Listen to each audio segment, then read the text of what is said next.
They say that history is written by the victors, but the true history of our world was forged in the shadow of a terror so ancient that the soil itself still trembles with its memory.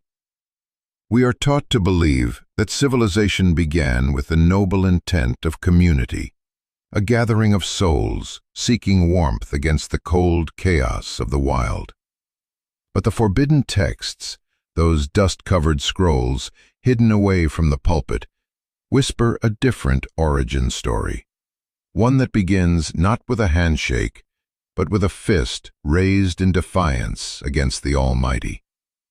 Before the empires of steel and glass, before the maps were drawn in ink, they were drawn in blood by a man who looked at the devastation of the great flood not with humility, but with a burning, vengeful ambition to replace God.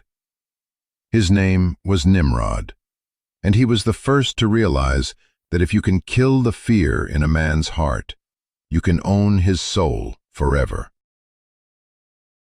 But to understand the monster, you must first understand the world that birthed him, a world still reeking of wet mud and rotting death, where the survivors of Noah's flood looked at the sky with trembling knees, terrified that the rain would start falling again. It was into this atmosphere of paralyzed dread that Nimrod emerged, not merely as a king, but as a biological impossibility, a physical specimen of such overwhelming power that he seemed to belong to a different species entirely. The Bible introduces him with a deceptive simplicity, calling him a mighty hunter before the Lord, a title that sounds like praise until you peel back the linguistic layers to reveal the dark truth buried in the Hebrew syntax. The phrase, "before the Lord," in the ancient tongue, implies opposition. He was a hunter against the Lord, a predator who did not just stalk lions and bears, but stalked the very concept of divine submission. He was the son of Cush, the great-grandson of Noah. But while his ancestors looked upward for salvation, Nimrod looked inward, consumed by a genetic arrogance that some ancient Jewish traditions attribute to a terrifying heirloom. It is whispered in the Midrashic legends that Nimrod did not simply inherit his strength, he stole it.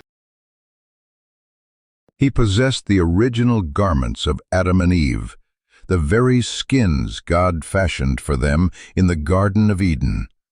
And when Nimrod donned these divine artifacts, he became invincible, his muscles infused with a supernatural vitality that made beasts cower and men fall to their knees in worship. Imagine the scene as he rises to power, not through diplomacy, but through the brute force of a demigod walking among mortals. He stood before a people who were psychologically broken by the trauma of the flood, people who woke up screaming at the sound of thunder, and he offered them something more intoxicating than faith.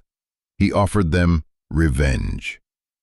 The historian Flavius Josephus describes this transformation with chilling clarity, noting that Nimrod persuaded his subjects that their happiness and survival were not gifts from God, but the result of their own courage and his unmatched strength. He systematically dismantled their gratitude toward the Creator, poisoning their minds with the idea that God was an envious tyrant who had drowned their ancestors out of spite. You can almost hear his voice booming across the plains of Shinar, a deep, resonant baritone cutting through the wind, telling them that they owed nothing to the heavens, that the strength of their arms was enough to break the chains of destiny. He was a hunter of men, turning free souls into the bricks of his new empire, consolidating power until the land of Assyria itself would be renamed the land of Nimrod. This was the birth of the first tyranny, the moment humanity traded its freedom for the illusion of security provided by a dictator. Nimrod began to construct cities like Babylon, Uruk, and Akkad. But these were not just settlements. They were monuments to his own ego, vast urban cages designed to keep his subjects dependent on him. As he walked the streets of the cities he built from the ground up, wearing the stolen skins of the first humans, he was more than a monarch. He was the prototype of the Antichrist, a man who consolidated government, religion, and military might into a singular fist. But mere cities were not enough for a hunger this bottomless. As he looked up at the clouds, the same clouds that had once drowned the world, a dark inspiration took root in his mind. He would not just rule the earth, he would storm the sky. He would build a structure so massive, so waterproof, and so tall that it would serve as a dual-purpose weapon, a bunker to survive a second flood, and a siege tower to wage war against God himself. The order was given, and the stage was set for the greatest act of rebellion in cosmic history. The plains of Shinar did not just host a construction site. They became the epicenter of a fever dream that infected the entirety of the human race. Under Nimrod's command, the ground was torn open to birth a monstrosity of baked brick and ambition, a project so colossal that it bent the economy of the ancient world solely toward its completion. The air in the valley was permanently thick with the acrid smoke of 1,000 kilns, burning day and night to harden the clay into stone, while the smell of boiling bitumen, the black, sticky tar used for mortar, choked the wind. This was the genius of Nimrod's paranoia, manifested in engineering. He wasn't just building a temple to reach the stars, he was building a waterproof fortress. Historians like Josephus detail that this tower was specifically designed to be impervious to water, a direct tactical countermove against the Almighty. If God decided to open the floodgates of heaven again, Nimrod's people would not drown. They would stand behind walls sealed with the black blood of the earth, watching the waters rise with a sneer of defiance, safe in a sanctuary built by their own hands. It was a structure born of trauma, but fueled by a burning desire for revenge against the Creator who had washed their ancestors away. The atmosphere at the base of the tower was electric, with a terrifying unity. Imagine the sound of tens of thousands of men, all speaking one singular language, their voices chanting in perfect rhythm as they hauled massive stones up the spiraling ramps. There was no dissent, no confusion, only the singular, robotic will of the collective, driven by the whip of Nimrod's overseers and the intoxicating promise that they were becoming gods. They worked with a manic energy, believing that every brick laid was a step away from divine judgment and a step closer to seizing the throne of the universe. The tower rose like a jagged needle, piercing the cloud layer, its shadow stretching across the desert like the hand of a giant. It was the ultimate assertion of human autonomy, a declaration that mankind no longer needed permission to exist. Nimrod stood at the precipice of this growing mountain, looking down at the ants below and up at the silent heavens, convinced that his geometry had finally outsmarted the divine wrath. He had successfully weaponized the human spirit, turning their fear of death into a thirst for domination. But the most devastating weapon in God's arsenal was not a lightning bolt or a tsunami. It was a simple surgical strike on the human mind. The ancient texts tell us that God descended to inspect the city and the tower, observing the terrifying power of a united humanity that had turned its back on righteousness. He realized that if this rebellion was allowed to fester, nothing they proposed to do would be withheld from them. The punishment that followed was not physical destruction, which would have only validated Nimrod's war, but a psychological fragmentation that was far more cruel. In a single heartbeat, the neural pathways of the workers were rewired. The universal language that acted as the connective tissue of their civilization was severed. Imagine the immediate chaotic horror on the scaffolding. A mason asks for a trowel, but the man next to him hears only gibberish. Frustration turns to panic, and panic turns to violence. The rhythmic chanting that had fueled their labor for years dissolved into a cacophony of babel, 1,000 different tongues screaming in confusion. The construction halted, not because the walls fell, but because the soul of the project had been shattered. The unity that Nimrod had so carefully cultivated evaporated instantly, replaced by the tribalism and suspicion that would plague humanity for the rest of time. The tower, once the symbol of their invincible strength, now stood as a silent, unfinished tombstone to their arrogance. The workers, unable to understand their neighbors, abandoned their tools and scattered across the face of the earth, taking their new languages and their old fears with them. But even as his empire fractured and his people fled into the horizon, Nimrod remained. He stood amidst the silent kilns and the abandoned ramps, his great work left to rot in the sun. Yet the fire in his heart did not die. It merely changed shape. The text suggests that this failure did not humble him, it radicalized him. If he could not storm heaven with a tower of stone, he would find another way to fight.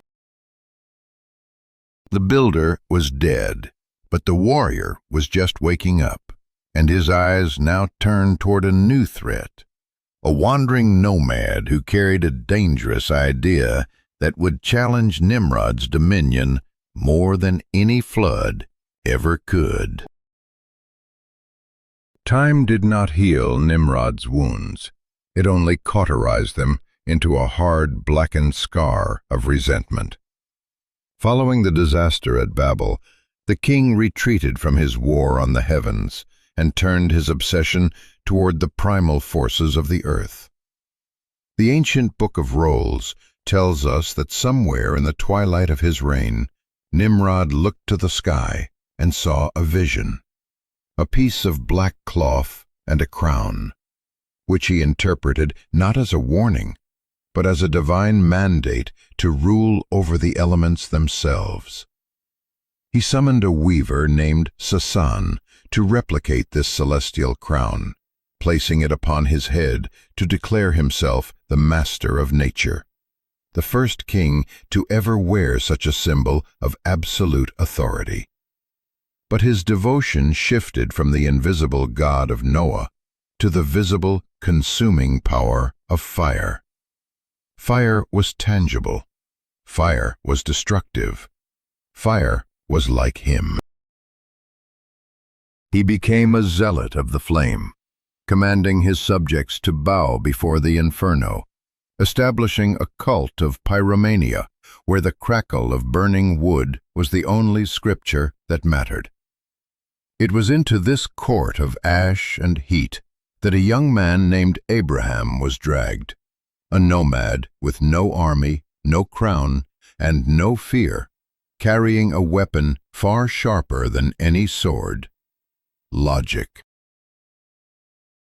The confrontation that followed was not a battle of muscles, but a high-stakes duel of philosophy in the center of Nimrod's throne room, a cavernous hall illuminated by the flickering orange glow of sacred braziers. The Midrash Rabbah records this encounter as a tense verbal chess match, where the tyrant tried to crush the believer with the weight of his authority. Nimrod, sitting high on his throne with the stolen garments of Eden draped over his shoulders, looked down at Abraham and issued a simple, deadly command. Worship the fire.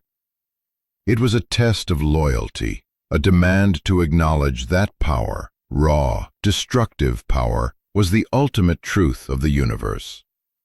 The court held its breath, expecting the nomad to tremble. Instead, Abraham looked at the dancing flames, then back at the king, and asked with a calm, piercing curiosity, "Shall I then worship the water, which puts out the fire?" The question hung in the air like a blade. It was an insult to Nimrod's intelligence, a public exposure of the fragility of his new god. Nimrod, perhaps amused, or perhaps trying to outmaneuver this insolent boy, conceded the point. "Worship the water, then," he sneered. But Abraham was not finished. He pressed the logic further, dissecting Nimrod's worldview with surgical precision. "If so," Abraham continued, "shall I worship the cloud, which carries the water?" Nimrod's jaw tightened. The king waved his hand dismissively. "Worship the cloud." Abraham struck again.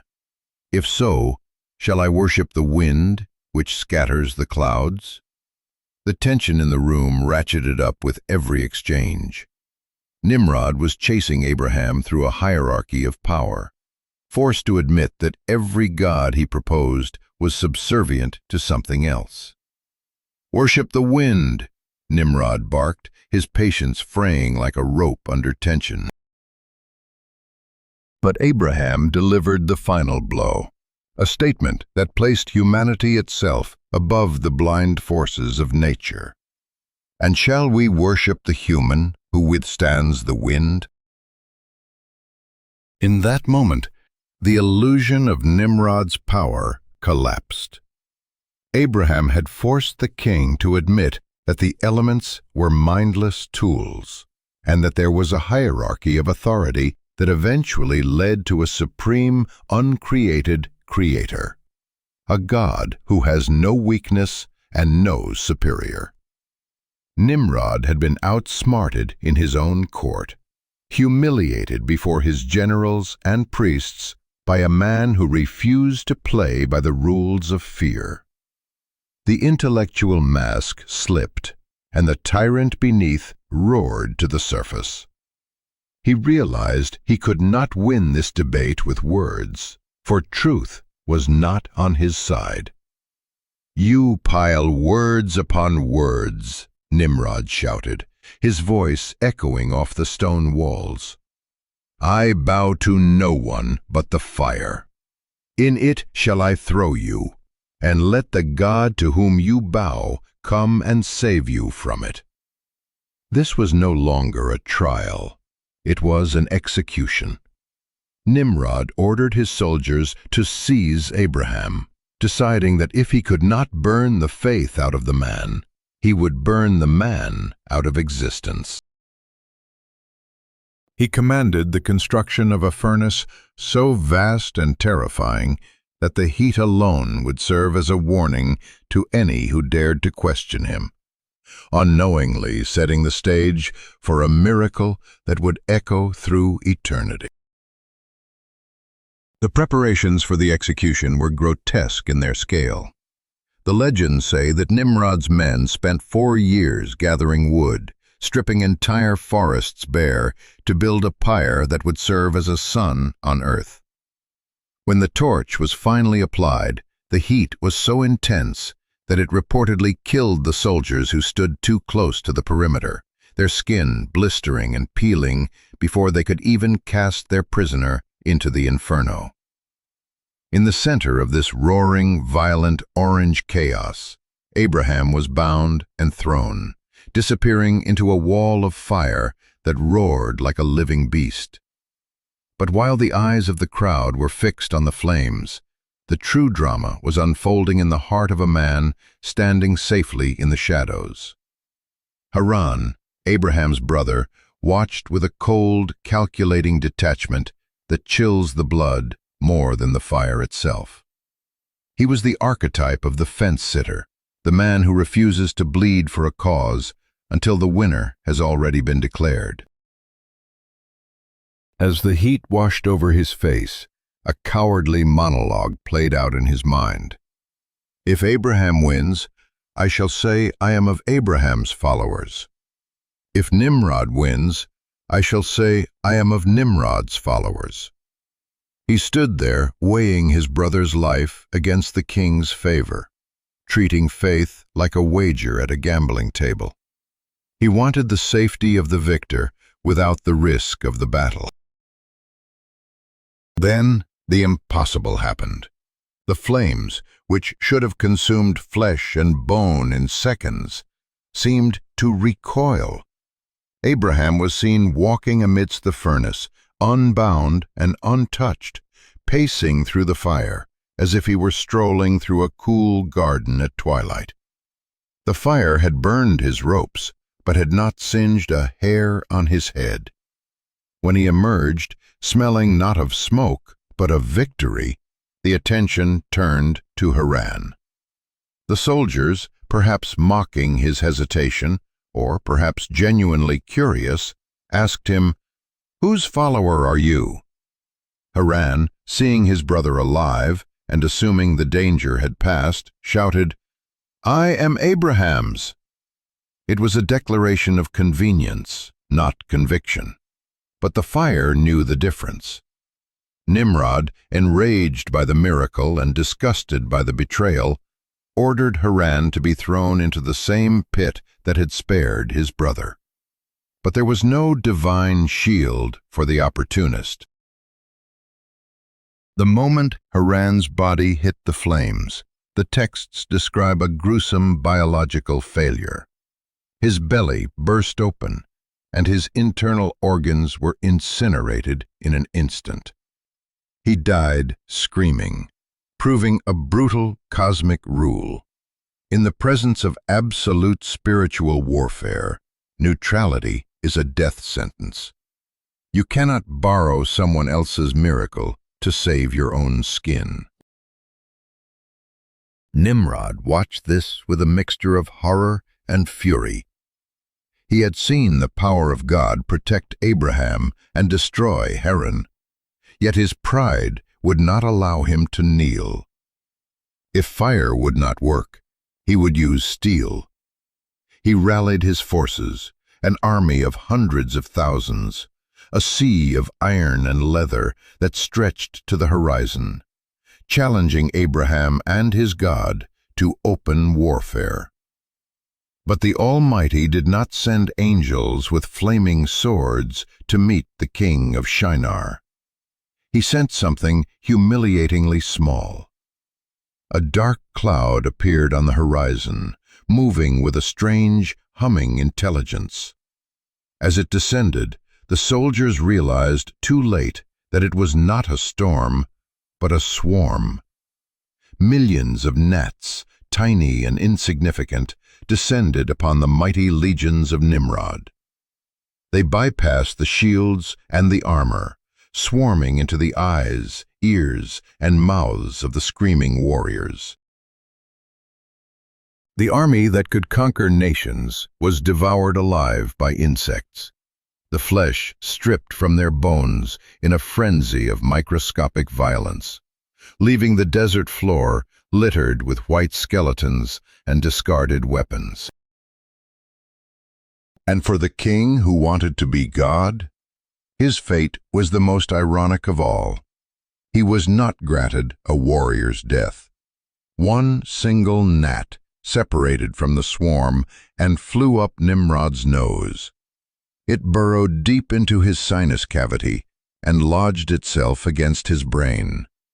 For the next 400 years, the man who built the Tower of Babel, the mighty hunter who wore the skins of Adam, was reduced to a raving lunatic.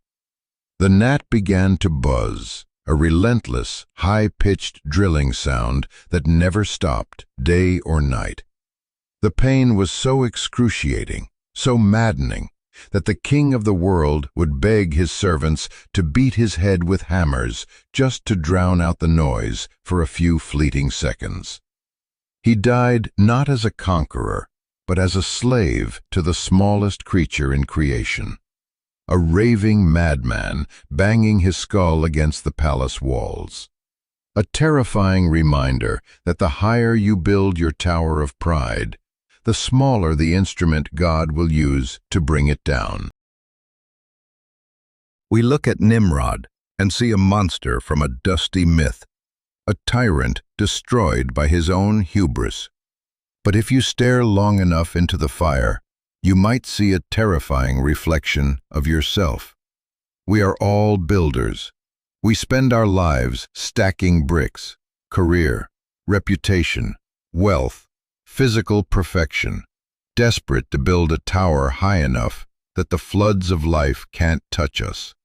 We tell ourselves that if we just work harder, if we just control more, we can become the gods of our own little universes. We look at Haran and despise his cowardice. Yet, how often do we stand on the sidelines of our own lives, waiting to see which side is winning before we speak the truth? How often do we compromise our values for safety, hoping to inherit a victory we didn't bleed for? The irony of Nimrod is not that he lost, but how he lost. He prepared for a battle of giants and was defeated by a bug. He built walls to keep out the ocean, but he couldn't keep out a fly. This is the paradox of control. The more you try to force the world to bow to you, the more vulnerable you become to the things you cannot see. You can build a fortress to stop a terrifying enemy, but you cannot build a wall to stop the buzzing in your own mind. The anxiety, the guilt, the feeling that you are a fraud, these are the gnats in the brain of modern man, and no amount of money or status can silence them. So here is the choice that history forces you to make tonight. It is a binary decision, and you cannot be Haran. You cannot choose both. Do you continue to build your Tower of Babel, adding brick after brick of temporary pleasure and ego, hoping it stands when the earth shakes? Or do you walk into the furnace of truth, stripped of your defenses, trusting that what is real will survive the fire? The age of the tycoon is ending, and the age of the believer is beginning. The towers are shaking, and the gnats are already swarming. If you want to know how to survive the collapse of the next empire, you need to be here for the next chapter. Subscribe, not to watch a video, but to witness the history you are currently living through. The fire is coming. Will you burn, or will you walk? Nimrod's physical body may have been destroyed by the madness of a fly, but ideas are harder to kill than kings. The Bible goes silent on him, but history does not. In the shadows of theology, a controversial theory emerged in the 19th century, penned by a man named Alexander Hislop in his infamous book, The Two Babylons. Hislop proposed a terrifying genealogy of evil, that Nimrod was not merely a tyrant, but the patient zero of all false religion. The theory suggests that after his death, his wife, or perhaps his mother, deified him, creating the archetype of the mother and son worship that would infect every corner of the globe. From Isis and Osiris in Egypt to the pagan roots often accused of infiltrating the modern church, the ghost of Nimrod is said to be hiding in plain sight. He is the sun god, the dying warrior, the rebellion that wears 1,000 different masks. This legacy of rebellion was so potent that it echoed all the way into the literature of the Renaissance. When Dante Alighieri wrote his Divine Comedy and descended into the ninth circle of hell, he did not find Nimrod ruling a kingdom. He found him as a grotesque giant, chained eternally in the ice, guarding the central pit. In this vision, Nimrod is stripped of all intelligence, reduced to a beast who can only speak in gibberish, a permanent, agonizing reminder of the language he shattered at Babel. So the story of Nimrod is not just about a man who lived 4,000 years ago. It is a warning that rebellion has consequences that outlast the rebel. Whether he is a giant in Dante's Hell, a hidden god in pagan mythology, or a cautionary tale in the Torah, Nimrod remains the ultimate symbol of what happens when a man tries to wrestle the crown from God. He doesn't become a legend. He becomes a monster.